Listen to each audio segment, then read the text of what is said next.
Welcome to the Mexican city of Guadalajara.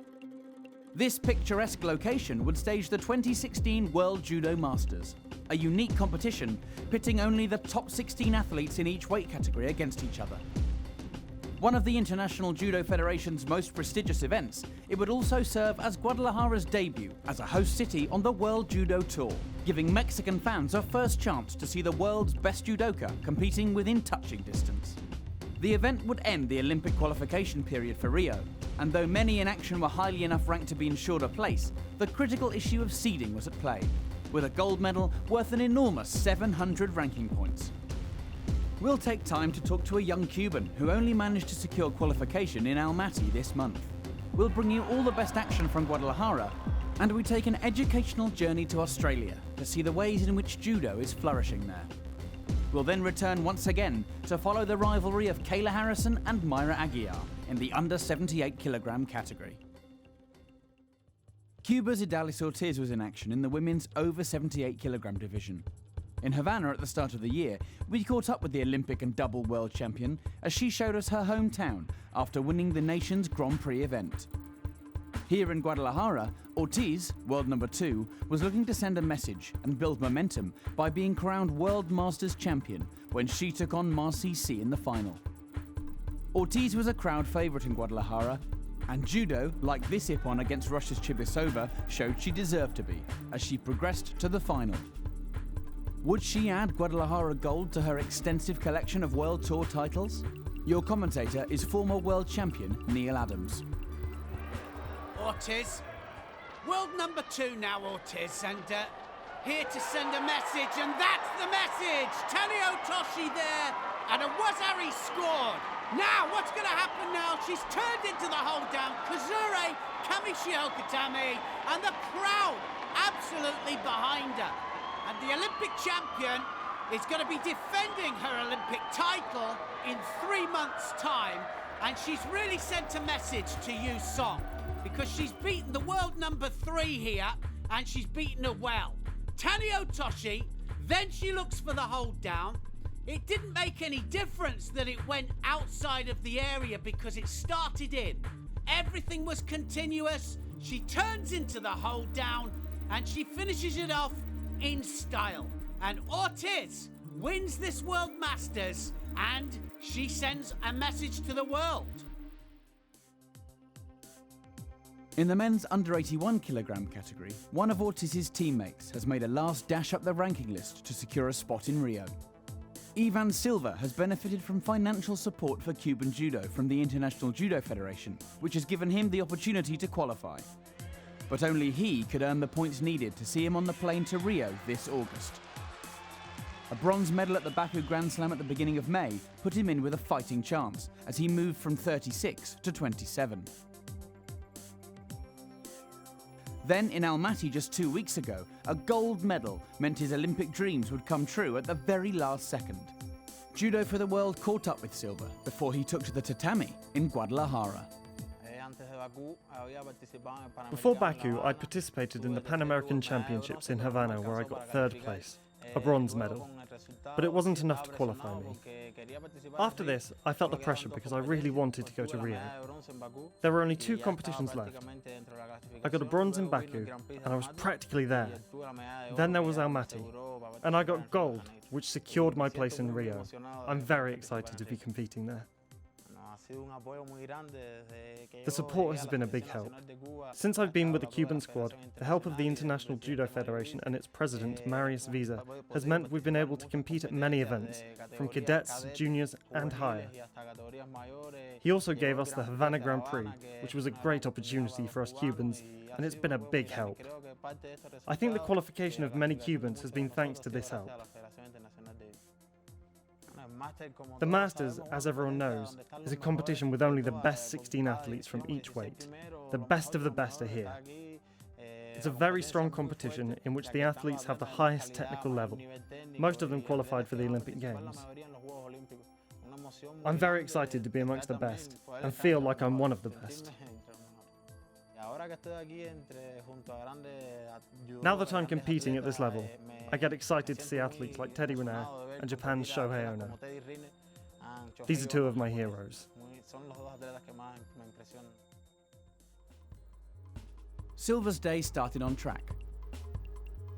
In his second contest, he was cruising to victory against Travis Stevens of the USA. But he took his eye off the ball and got caught napping on the ground as the American pounced to secure a submission. Silva will have to work on his ground defense if he wants to perform better in 3 months' time. Galvanized by the win, Stevens would go on to take the gold medal as he scored a late Yuko against Bottio of Belgium before securing a pin to take his first World Masters title and a first World Tour gold in over 2 years. It moved him up to inside the top 8 heading into Rio.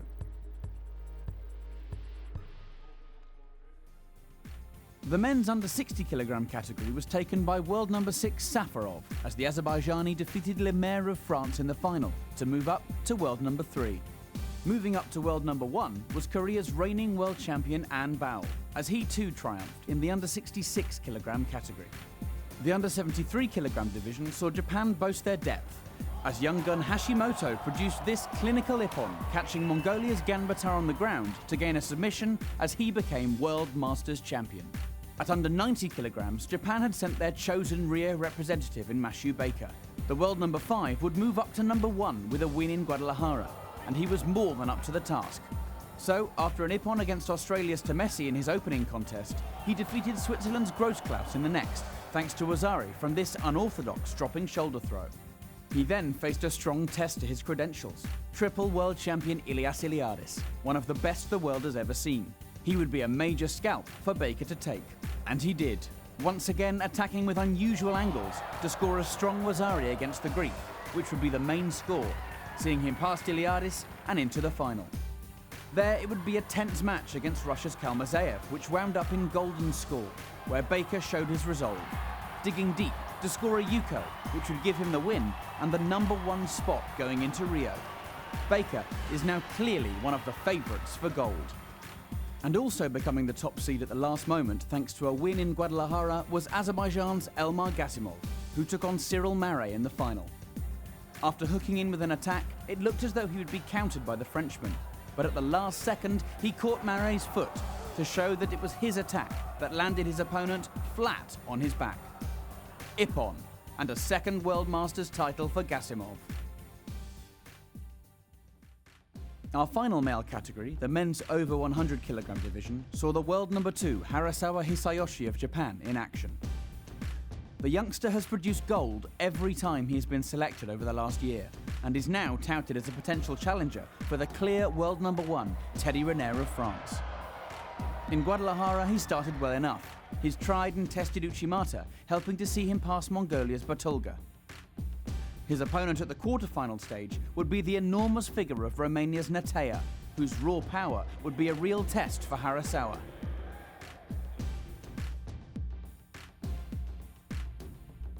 We join the contest with Harasawa losing by 1 penalty point, heading into the final minute. Harasawa needs a big score.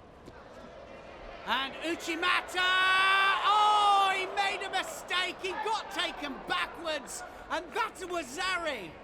And all the hype now, well, that's just gone out of the window because, well, everybody expected him to be the man to give Riner a fight. And Netea has taken him over. Harasawa needs the ippon. Oh, and he's gone over for the ippon himself. And Netea has taken him apart. That is absolutely amazing. And Harasawa, well, he's failed the test, hasn't he? Because we all expected him to be the one, maybe, that he could upset the odds at the Olympic Games, but, well, Wazari first, and then that massive ippon there, and it's all over. And the Romanian goes through to the final. And Harasawa has to go back to the drawing board. Netea would go on to take gold in style, throwing Israel Sasson for a Wazari within 6 seconds and clamping on a vice-like pin to become World Masters champion.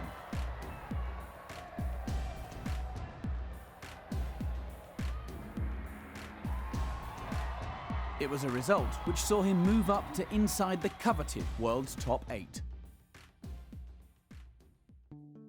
Amongst those in action in Guadalajara were several Australian athletes who had made the long journey to Mexico. As the sport continues to grow down under, Judo for the World took a journey around the country to see the many forms judo takes there.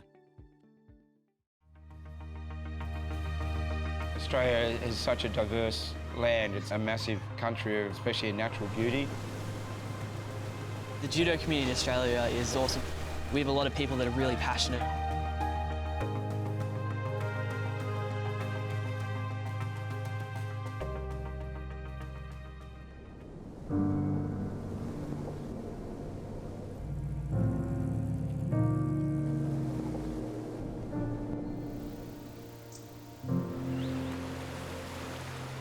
This is my mother's country. Long time ago, I was running around here, little boy. Pajinka is right up the tip. That belonged to the other tribal group, the Gudang people. The various tribal group in the Cape all come and settle here. Toward the late 60s, this European welfare officer was a judo master. He shows us how to exercise, how to fall, how to do all this stuff. So we got, wow, I thought I can do that. Because each community comes from different tribal groups. We always have that animosity there, you know, we're always fighting. But since we joined this club, it's like a brotherhood. We're all brothers. And we became more one and loving and caring for one another's need.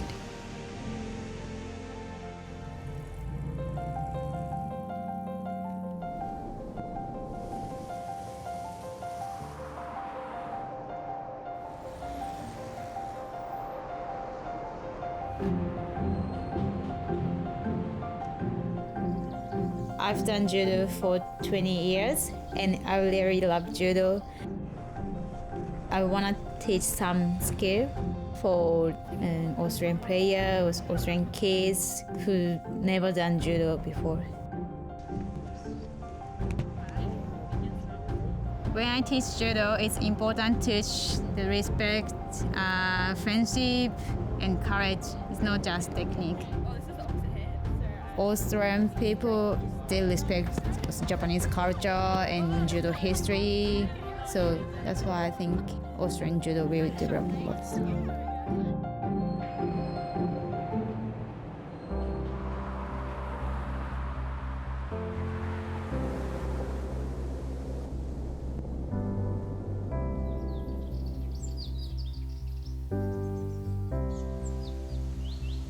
I work in the wine industry, and in the Barossa Valley, it's a big part of the community.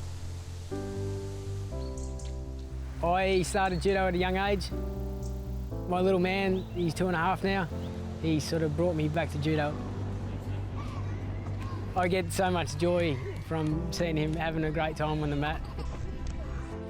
And I understand that if I can get him involved and get him the love for judo that I have, I know he'd be confident all the way through his life. There's no clubs around this area, so I've decided to take the opportunity to open the club. Judo's got that broad spectrum. It's not just judo or landing right on the mat, it's the way of life.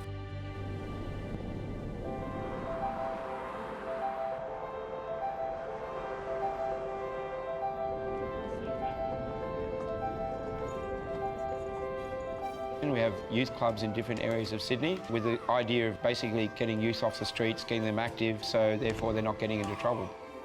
Out of the 34 classes, I'd probably take probably about 28 a week. The most fulfilling part of what I do is seeing someone who has difficulty emotionally or physically and seeing judo help them overcome that and see them grow through that.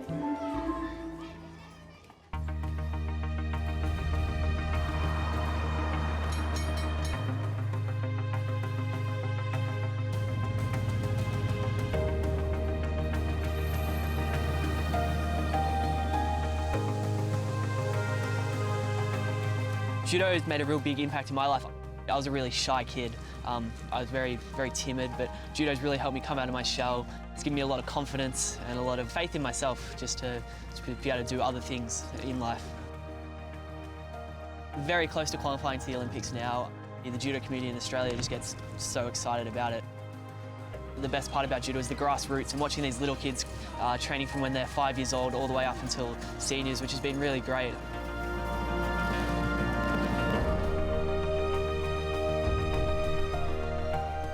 Judo is a discipline and it's there for life. Australian people, they really love judo and learn new skill. Judo is the way of life. The friends that you make through that circle in judo, it's just a good feeling. To see people develop their character, that's the greatest achievement. Australia will rank amongst one of the top countries. To be a part of that would be a dream come true.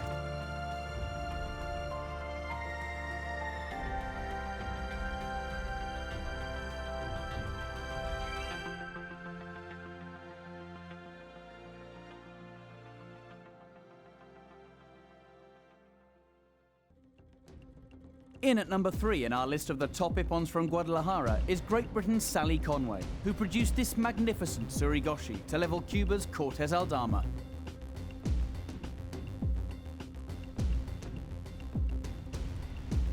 At number 2 is Portugal's Jorge Fonseca, who stunned Russia's Bisultanov with the power of this rushing uranagi attack.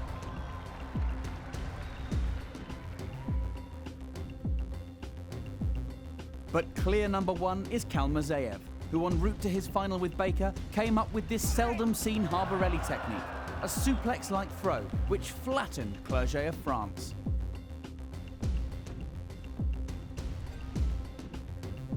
Fantastic stuff from Kalmazeev. Japan were on the mark in the women's lightweight divisions. At under 48 kilograms, Ami Kondo justified her selection for Rio when she defeated Brazil's Menezes in the final to gain a much-needed confidence boost. Contesting the under 52 kilogram final would be Russia's Kuzyatina and Japan's reigning world champion Nakamura. Nakamura, if she wins this, and there's a beautiful Ashiwaza! Wazari scored there. Kuzyatina couldn't stop it, and I think it's going to be all over. And this is going to put her at number 3 in the world. Beautiful Ashiwaza. Look at that. Sticky foot. Drove Kuzyatina back. This will put her at number 3 in the world, on the same side as Kel Mendy at the Olympic Games. And we all look forward to that match. It was the Mongolian flag flying highest in the under 57 kilogram category, after Sumia Dolshiren defeated Hélène Receveau of France in the final, thanks to this Yuko. It ensured the world number 1's position as the top seed heading into Rio.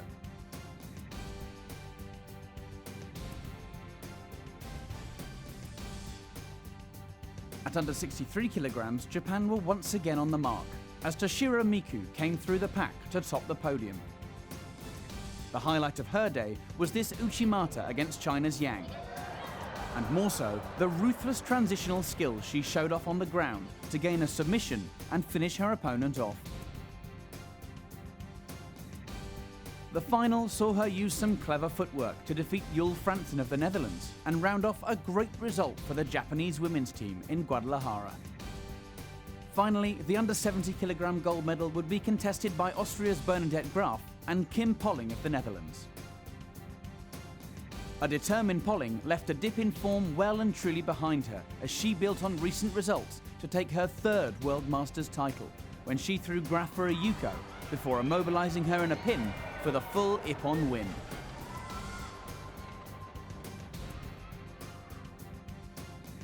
Polling will be hoping she can now keep the ball rolling into Rio, as she will go in as the top seed.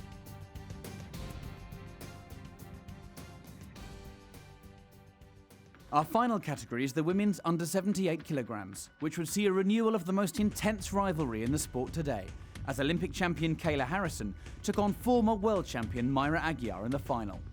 The two have now fought 16 times, the last on the world tour being the final of the Paris Grand Slam, in which Aguiar threw Harrison for a fantastic ippon to take the gold. With their score standing at 8-all, Harrison was here looking to gain the initiative. This spectacular Surigoshi hip throw against Great Britain's Natalie Powell at the semi-final stage was the highlight of her path to the final, seeing the world number one through in style. On the other side of the draw, Aguiar was displaying the quick feet she has become renowned for. First against Russia's Dmitrieva, and then against Turks of the Ukraine. As the pair lined up to take to the tatami, both knew this could be the last time they would fight before the Olympic Games in Rio. In a match which could well be the final in 3 months' time, the judo world held its breath. 8-all so far. This is the 17th time they will have fought, and, well, it's all systems go. Mr. Marius Visa, the president of the IJF, looking on with interest. So 2.5 minutes left of this contest. Oh, look at that! Well, that was a Yuko scored there. I think Harrison got it. She's the one that initiated the technique. Kouchi and Aguiar tried to counter, but it's Harrison's score.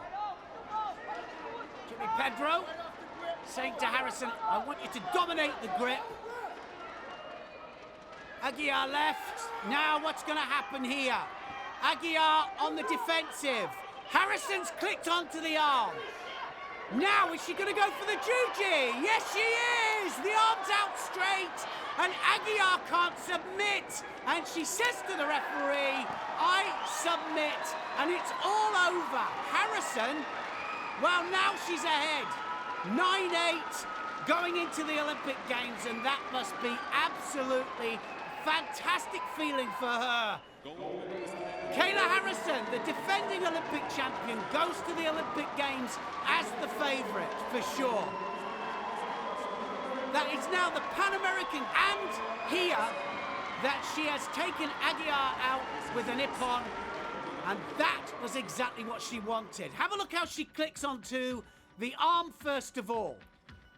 Then she changes direction and takes the head away. And that's what enables her then to apply the arm lock. And look at that, Aguiar has to submit. So a great change of direction there. From the forehead, takes the head away there, and Aguiar can't stand up to break the arm lock. And this could possibly be the Olympic final in 3 months' time. But Kayla Harrison, the defending Olympic champion, will go full of confidence. She'll be the top seed at the Olympic Games. Aguiar will be seeded 3, and, well, she'll have home advantage as well. Will that make a difference? The last 2 times, it's been Harrison. Harrison, the Olympic champion, will go to this Olympic Games as favourite, and she'll be very, very confident of retaining her Olympic title. I'm feeling good. You know, I talked to Jimmy and Big Jim, and 2-time Tokyo Grand Slam winner, 2-time World Masters winner, 2-time Olympic champion. I think it has a nice ring to it, and I think it's going to be a beautiful way to end my career. Yeah, it is a really special rivalry, and I think years from now I'm going to look back and I'm going to realize that I spent some of the best moments of my life with Myra Aguiar. The highs and the lows. You know, we fought 17 times. It's 9-8 right now for me, so I'm feeling good heading into Rio, but, you know, the mindset is, this is my day, this is my purpose, I'm not afraid to win. Kayla Harrison, 2-time Olympic champion. So that's it from this event here in Guadalajara. A great way for Mexico to start its love affair with the sport, as 14 World Masters champions were crowned. Join us next at the end of June for the 2016 Budapest Grand Prix.